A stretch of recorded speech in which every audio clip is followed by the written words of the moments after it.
stable. And I did that because I think it's a really good way to show people that you're really mentally stable. I used to shave lines in them too, but then I decided to let them grow out to their full caterpillar effect. Because I'm hoping that someday they'll turn into beautiful butterflies. I think I'd be a really fun person to date because I hate being touched, but I demand a lot of attention and sex. And I also have impeccable taste in men. There's a guy I have this really huge crush on who is this really special snowflake because he's too busy to ever hang out. But I keep trying, and I tried to lure him in with baked goods the other day, and that didn't work. But I'm gonna keep going because I haven't completely destroyed my self-worth yet. And then there's this other guy who told me I was a solid 8, which fuck you. I'm a goddamn 11. And your dick is a solid 2 inches at best.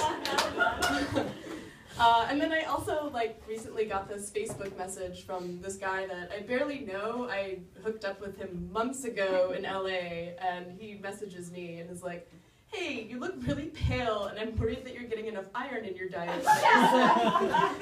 And to which I responded, "Oh, is your brain getting enough oxygen? Because you're a fucking idiot."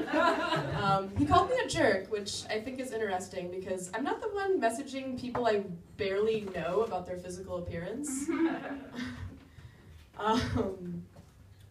I'd like to start an a cappella death metal band that only does covers of gospel music. Self-depreciating humor is my favorite, and I suck at it. Last spring, my best friend and I went camping in Death Valley. I don't know if you've ever been there, but it's just this giant national park, and it's awesome, but it takes hours to drive around anywhere, and the gas stations are very few and far between, and they're extremely overpriced.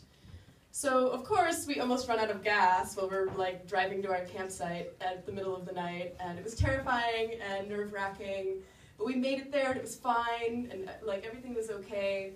And then we were talking about it, joking around, oh yeah, that would have been so terrible, but we realized that our greatest fear was the condescending looks on people's faces when they would have come to help us.